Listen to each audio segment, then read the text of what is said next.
untuk perbincangan kita. Dia kata, Tok PRU yang akan datang ni tak ke jadi mengacau. Sebab dalam kerajaan hari ini ada macam-macam parti. Dan sudah pasti mereka akan berebut untuk menjadi calon dan sebagainya. Yang ini saya suka menyantuni kenyataan daripada Timbalan Presiden UMNO, Datuk Seri Muhammad Haji Hassan. Dia kata kita harus jadikan kejatuhan UMNO Barisan Nasional pada PRU 14 dulu sebagai pengajaran. Masa bukan lagi untuk kita walaupun sebagai kerajaan merasakan kita betul. UMNO, sebab itu dia kata UMNO tidak akan mengadakan sebarang perbincangan dengan Parti Bersatu. Itu kena jelas.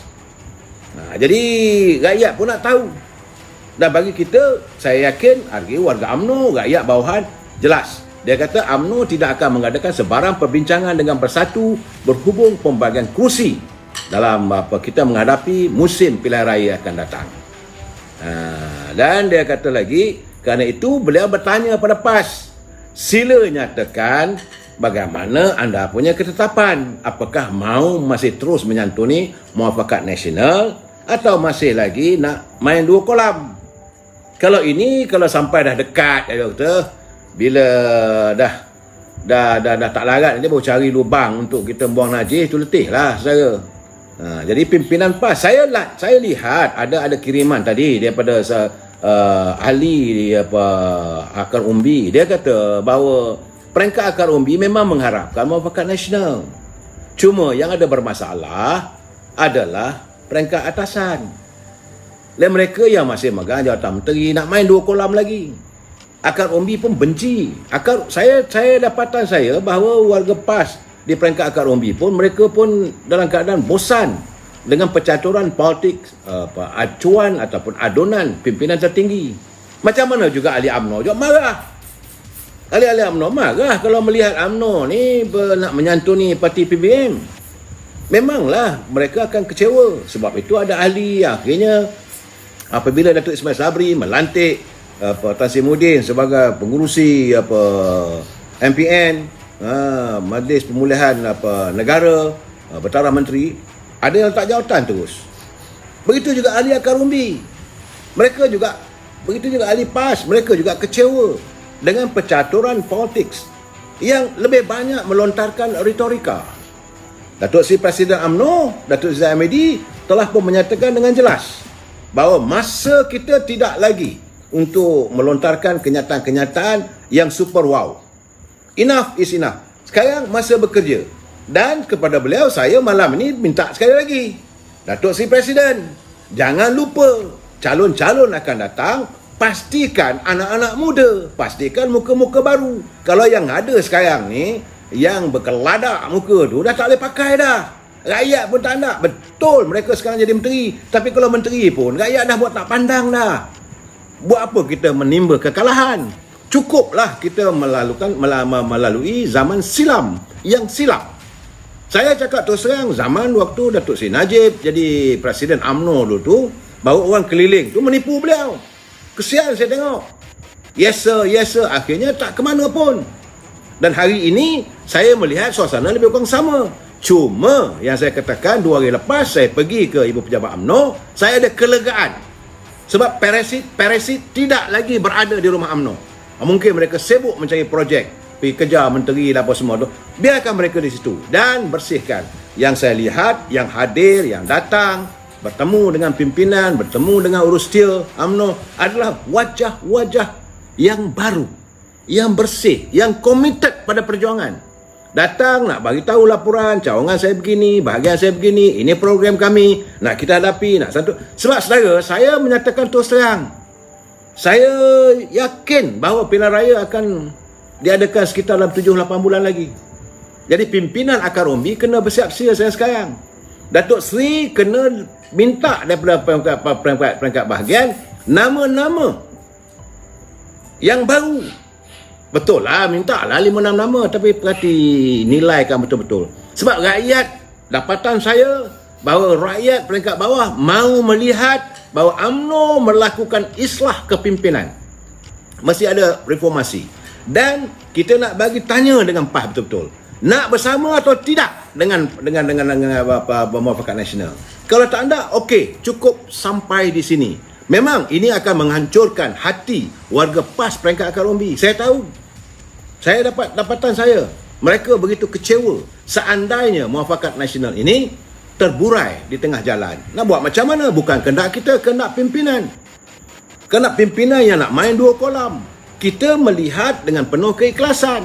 Waktu kita mewujudkan Muafakat Nasional, tidak lain tak bukan dengan penuh keikhlasan. Kita menyantuni mereka. Kita melihat bagaimana Puteri UMNO berpeluk-pelukan dengan Puteri PAS. Bagaimana wanita UMNO bersama dengan wanita PAS. Bagaimana saya melihat, saya sekali lagi saya ulangi, bahawa waktu ditandatangani piagam itu bersama derayan air mata.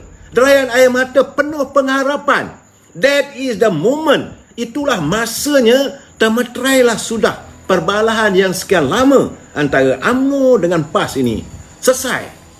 Usai sudah melalui Muafakat Nasional. Tapi malangnya, tiba-tiba tengah jalan telah dikidnap. Yang tukang mencuri tengah jalan ni bukan orang lain. Sebagainya pemimpin UMNO, sebagainya pimpinan daripada PAS.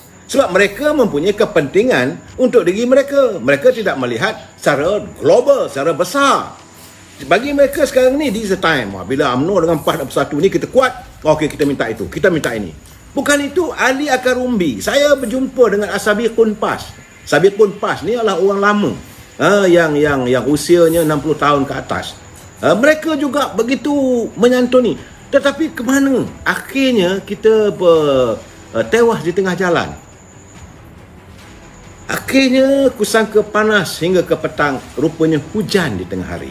Itulah yang terjadi. Dalam keadaan sekarang ini, saya amat mengharapkan supaya pimpinan yang sudah sekarang ni, anda dah jadi menteri. Santunilah rakyat. Rakyat begitu dahagakan santunan daripada anda. Soal, ini saya seronok juga dengar kenyataan daripada mantan Ketua Perhubungan UMNO Negeri Melaka, Dato' Sri Idris Harun. Dia kata perubahan akan berlaku dalam musim pilihan raya akan datang. Artinya, kita dalam menyantuni teman-teman rakan-rakan daripada Barisan Nasional, perlu dilihat bahawa mereka tidak boleh dilihat untuk menempel ataupun menunggang di bahu kawasan-kawasan majoriti pengundinya datang daripada pengundi Melayu. Betul saudara, 67 kerusi parlimen kita hilang. Kesan daripada bila mereka tidak dapat perform. Orang Melayu pun tak boleh terima mereka, apatah lagi pengundi daripada bukan Melayu. Sama ada daripada MIC, sama ada daripada MCA, sama ada daripada gerakan. Cukuplah kita menanggung biawak hidup. Dulu lagi saya dah kata, bukanlah kita sebagai resis.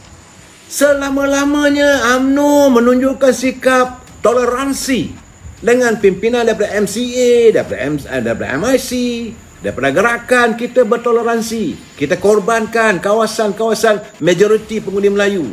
Kita mengharapkan bahawa mereka dapat menyantuni pengundi-pengundi bukan Melayu. Rupanya mereka tidak mampu. Jadi mereka hanya bertaut. Tunggu aja bawah tangga UMNO. Sampai bila kita nak bawa biawak-biawak hidup ni? Kalau mereka perform, okey juga. Contoh saya bagi tahu, macam di kita Kota Raya Kuala Lumpur, mereka gagal untuk menawan hati pengundi-pengundi bukan Melayu. Akhirnya, di mana kawasan itu yang ada pengundi Melayunya lebih kurang 55% ataupun 58%, sedangkan pengundi bukan Melayu itu 40%, kita tewas. Kerana 48% pengundi ini dah pergi kepada pemangkang. Ini yang berlaku di Ledang. Saya dah bercakap dengan bekas ketua bahagian Datuk Hamim Samuri. Bila dia katakan bahawa dia kawasan dia 55% pengundi Melayu. Bukan Melayu, ada 45%. Saya kata minta maaf lah Wabi. Pilihan raya kali ini nampak gayanya. Siap-siaplah. You sukar untuk menang. Benar kelelahan saya. Dan saya lihat sekarang ni ada 67%. 67 kursi. Parlimen yang sekarang ni sebenarnya pengundi bukan Melayu sudah pun nak berbalik dengan UMNO. Mereka sudah ada keyakinan pada Barisan Nasional. Tetapi pimpinan daripada MIC, pimpinan daripada MCA, gerakan dah perlu terjun ke sana dalam Perikatan Nasional. Dan mereka ini tidak menyantuni. Saya berjumpa dengan teman-teman saya di dekat Kuala Lumpur, mereka menghubungi saya. Mereka mengatakan mereka kecewa dengan pimpinan dari MCA dan MIC yang tidak dilihat membantu rakyat dalam keadaan sukar begini. Suara mereka hilang. Bila saya cakap dengan mereka, dia kata, ini semua kita punya leader serupa ini kura-kura dah totis. Sekarang ini ada guru sikit saja, tarik kepala masuk dalam badan. Itu perimpamaannya. Jadi kitalah yang beria sangat. UMNO lah menyensing lengan terus sana, UMNO barisan. Tapi mereka ke mana? Sebab itu saya mengharapkan, dah perangai Pak Lobai tak boleh pakai. Saudara Suhaila Osman, saya nak katakan bahawa bukannya bawahan, bukan ahli-ahli bawah, ahli-ahli peringkat akar umbi nak mahukan muafakat nasional. Tapi kalau pimpinan mereka begitu, sebab itu saya katakan, kalau itulah saya bersetuju dengan pandangan daripada Datuk Mak Hassan. Timbalan Presiden UMNO, dia kata tak ada sudah dah.